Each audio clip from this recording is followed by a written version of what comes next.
Praise the lord. ప్రభునామమునకు స్తోత్రములు కలుగునుగాక. ఈరోజు పాఠ్యాంశము మొదటి పాఠముగా, మన ప్రతి విషయమై దేవుని చేతుల్లో వదిలేసేవారు త్వరలోనే ప్రతి విషయంలో దేవుని హస్తమును చూస్తారు. నీవు ఆత్మీయముగా ఎదుగుచున్నప్పుడు సైతాను, లోక సంబంధమైన వారు నిన్ను చూసి ఎగతాళి చేస్తూ ఉన్నారా? నిన్ను చూసి అవమానించి, పెద్ద భక్తి గల వారులే, వీరు దేవునిలో ఎలా ఎదగగలుగుతారో నేను చూస్తానని సైతాను నిన్ను వెక్కిరిస్తున్నాడా? నీవు భయపడాల్సిన అవసరం లేదు. నీ సమస్య ఎలాంటిదైనా సరే, ఎట్టి సమస్యనైనా తీర్చగల సమర్థుడు ప్రభువైన క్రీస్తు వారు. నీ ప్రతి సమస్యను దేవుని చేతిలో వదిలేసినట్లయితే త్వరలోనే నీ యొక్క దేవుడు ప్రతి విషయంలో కూడా తన హస్తమును పెట్టి నిన్ను ఆశీర్వదిస్తాడు. ప్రతి విషయంలో కూడా నీకు సహాయము చేస్తాడు. కాబట్టి నా ప్రియమైన సహోదరి సహోదరులారా, నీ సమస్య ఎలాంటిదైనా సరే మనుషుల చేతిలో పెట్టినను నీకు ప్రయోజనము లేదు. అధికారుల చేతిలోనూ బంధువుల చేతిలోనూ వారికి చెప్పుకొనినను, వారి చేతిలో నీ సమస్యలు పెట్టినను వారు భరించరు కానీ నిన్ను తృణీకరిస్తారు, త్రోసివేస్తారు.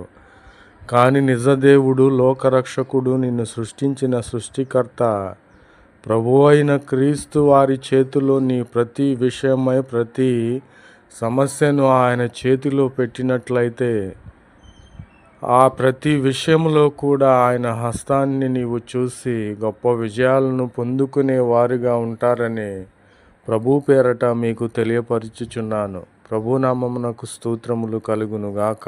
ఆమెన్.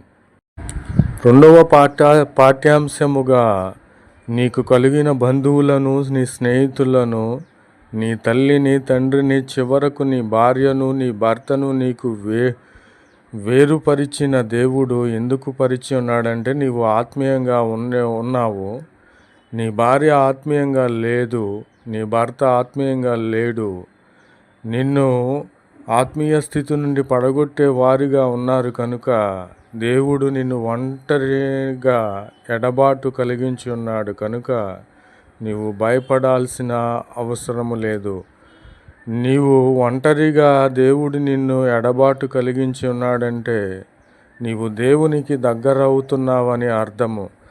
ఎందుకంటే నేను దేవునిలో ఎదగాలి, పాపము విడిచిపెట్టి ఉన్నాను, ఇక వ్యభిచారము చేయను, ఇక మీదట వ్యభిచారము చేయను, ఇక మీదట విగ్రహారాధన చేయను అని దేవుని ఎదుట నీవు ఒప్పుకొని అట్టి సంకల్పములో నడుచుచున్న వ్యక్తివి కనుక నా అనుకున్న వారి నుండి నీకు ఎడబాటు కలిగించిన దేవుడు నీవు ఒంటరిగా ఉన్నానని నీవు భయపడాల్సిన అవసరం లేదు. నీవు ఒంటరివి కాదు, నీవు దేవునికి దగ్గరవుచున్నావని అర్థము చేసుకోమని ప్రభువైన క్రీస్తు పేరట నేను తెలియపరుచుచున్నాను. కాబట్టి నీవు ఎప్పుడైతే సమస్తము నాకు కలిగి ఉన్నాయి కనుక నేను దేవుని మరిచిపోయి ఉన్నాను అని నీవు ఒక్కసారి జ్ఞాపకము చేసుకో. నీకు సమస్తము కలిగినప్పుడు, నీ భార్య నీతో ఉన్నప్పుడు, నీ భర్త నీతో ఉన్నప్పుడు, నీ పిల్లలు నీతో ఉన్నప్పుడు, నీ ఆస్తి అంతస్తులు నీతో ఉన్నప్పుడు దేవుని నీవు లెక్క చేయలేదు. నీవు నరకానికి పాత్రుడవుగా ఉన్నావు. కానీ వాటన్నిటినీ పోగొట్టి ఉన్నాడు దేవుడు. నీకు ఎడబాటు కలిగించి నీవు ఒంటరిగా ఉన్నావంటే నీవు దేవునికి దగ్గరవుతున్నావని అర్థము చేసుకోవాలని ప్రభు పేరట నీకు తెలియపరుచుచున్నాను. ప్రభు నామమునకు స్తోత్రములు కలుగునుగాక. ఆమెన్. మూడవ పాఠ్యాంశముగా, ఆదికాండము 41వ అధ్యాయము 52వ వచనములో ధ్యానించుకున్నట్లయితే, నీకు బాధ కలిగిన ప్రాంతంలోనే, ఆ ప్రదేశములోనే నిన్ను బాధ పెట్టిన వాళ్ళ ముందే దేవుడు నిన్ను అభివృద్ధి పరిచి నిన్ను తల ఎత్తుకునేటట్లుగా చేస్తూ ఉన్నాడు. ప్రభునామమునకు స్తోత్రములు కలుగునుగాక. నీ ప్రాంతంలో, నీ ఉంటున్న ప్రదేశములో, నీ ఇంటిలో నీకు బాధ కలిగి ఉన్నది.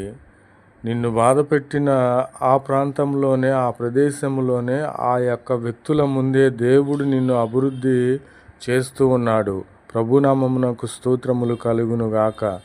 కాబట్టి నీకన్నిటిని నాట్యముగా మార్చే దేవుడు, నీ అవమానములు నిందలన్నిటిని తొలగించి ఆయన మహిమతో నింపే దేవునిగా, ఈయన మనకు సహాయము చేసే దేవునిగా మన పక్షముగా నిలబడి ఉన్నాడు.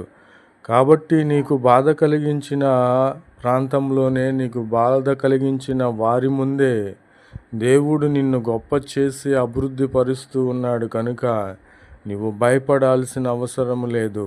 ఆదికాండము 41వ అధ్యాయము 52వ వచనములో నీవు ఒక్కసారి ధ్యానించు. ప్రతి విషయంలో కూడా దేవునికి అప్పగించినట్లయితే నిన్ను అవమానించిన వారే నీ కాళ్ళ యొద్దకు వచ్చి నిన్ను ప్రాధేయపడే విధముగా దేవుడు చేస్తాడు.